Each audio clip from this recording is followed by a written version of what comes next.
Ngiyakubingelela namuhla ngiyacabanga ngofakazi ukuthi ema-videos la njengalawa anzile ku-internet. There are so many of them.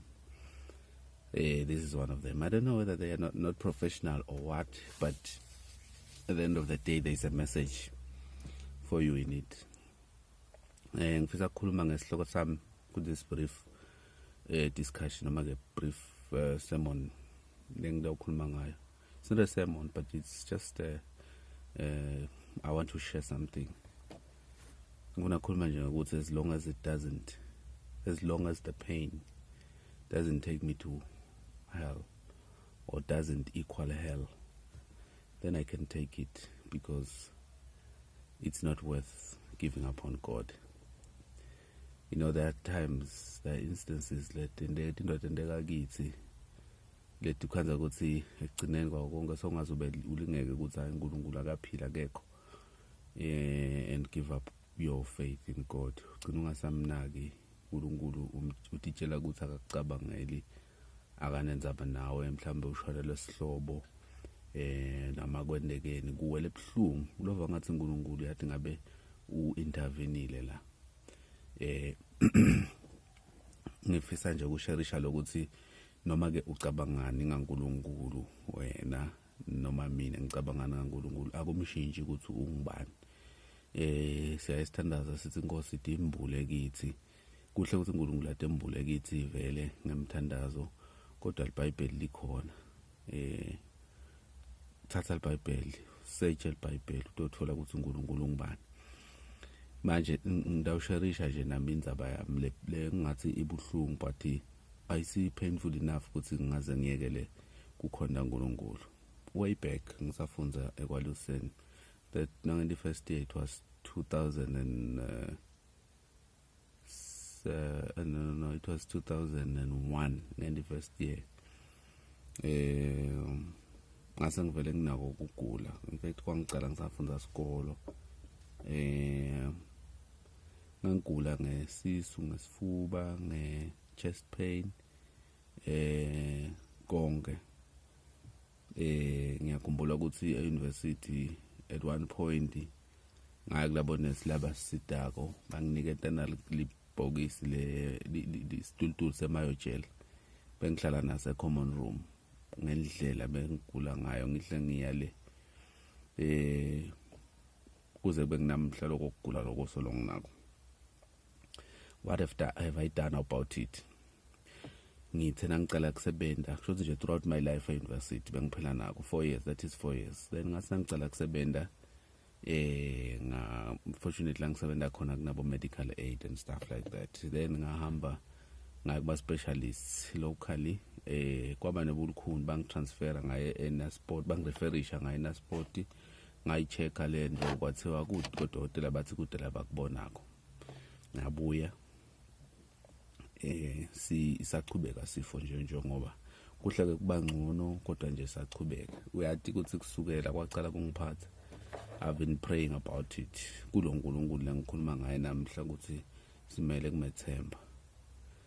Angase ngingathandazi ngayo lento le lokungenani kuze ukuthi ngibe safe. Ngisho ukuthi ayikasiphela inyanga kusukela ngingakakhuluma ngakho uNkulunkulu, kodwa nje ngiyakhuluma ngakho kakhulu, noma ngingathi every week ngiyakhuluma ngakho uNkulunkulu njalo nje emthandazweni wami, kodwa sola ngaphili 2001 noma ke before 2001 kuze ngibe nginamuhla. Manje does that mean I should forgo my Christian faith? Ngiqhubeke ngabuya eNasport, ngahlala iminyaka, ngaphinda ngachecka labanye bodokotela for second opinion, ngaphinda bangareferishwa to a doctor in South Africa eJozi at this time. Ngaya khona nakhona ngangasidakala, ngabuya ngikakhumbula neminyaka ukuthi kunini bengisengakashadi. Ngabuya ngahlala mina ngishade ngithathe in 2003 June 21. Ngishade nje vele sekunjalo, uvele kusololo ukugula kukhona kwahambi. Ngiyahlala nemkami, ngiyamtshela, ngiyamsherishela leti nginga leti. Ngiyakhumbula many times we sit down together and pray about it. at one point sacela lisito nomfundisi baningi abafundisi esibacelile kodwa nje khona lo special watnika isikhathi sahlala naye phasi, we fasted and prayed about it together. You know, konke sikwenda ekutheni uNkulunkulu unemandla ekuphilisa. Kodwa le pain lengivako mina ayisi ipain lengayifananisa nebuhlungu besihogo. As long as ngisesemdimbeni leyo pain angeke ize ingehlukanise nakukholwa kwami, futhi ngeke ingabadise kukholwa kwami. Nginobufakazi noma ke ngiyade ngiclear ukuthi njoba ngikhuluma nje le video le uNkulunkulu uyangiva, uyati lo kusenhlitweni yami. Le nto lengiyikhulumako into lebuhlungu, kodwa lo buhlungu lobu akusibo lobungangenda bese ngithi uNkulunkulu akekho ukukholwa kukho, ngoba kunengi lokwendekile lokukhomba ukuthi ukukholwa kuyaphila. Kunengi lokwendekile empilweni yami nasemhlabeni lokukhomba ukuthi uNkulunkulu ukhona nokuthi Jesu ukhona.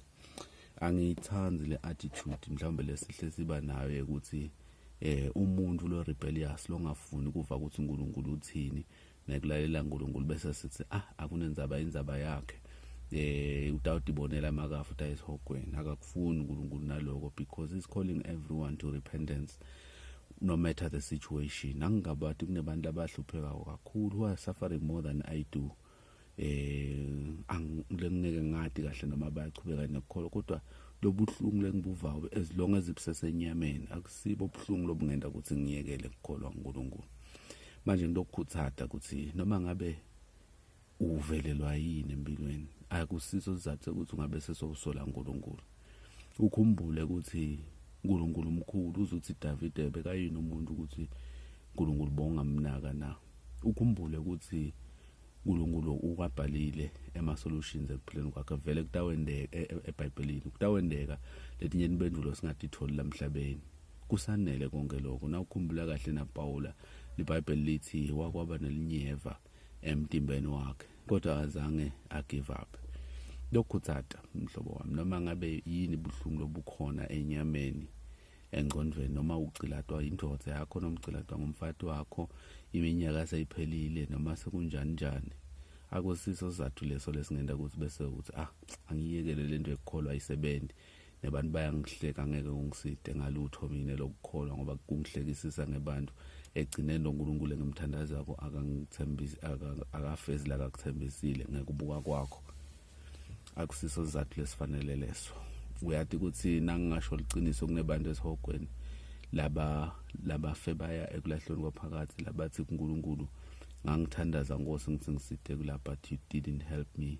Manje yini ngibe la kude lokuba sidakho. If you want to cry to God, cry here now because it can help. The cry of now will save you. Kodwa kukhala ngale sowubeke emacubo wabekela ukuthi utawubuta uNkulunkulu sowungale ngeke kukusida. Nginesiqiniseko saloko, angingabadi ukuthi ngeke kukusida. Manje khumbula ukuthi sisemhlabeni vele kwesikhashana. Ngubani vele lothite wena ngeke ugule, ngubani vele lothite wena ngeke uhlushwe, ngubani vele lothite wena ngeke uzufe. Utawukufa nami ngidawukufa, kodwa kungakho lokho umcoka ukuthi uthi na ufa lithemba lakho lekukholwa nguJesu, ungalispoil lithemba lakho lekukholwa nguJesu saphila emhlabeni. Ngine blog holinessadvocate.com. Le video lengendeka ngiyiposte ngingakayi-edit. Ungachecka lamanye ama-articles lengiwabhalile holinessadvocate.com. Uthole ukukhuthateka, ukhule emoyeni. uNkulunkulu akakubusise usacabanga, uthandaza, ubuka livi lakhe eBhayibhelini ngaloko lengikhuluma ngako. Amen.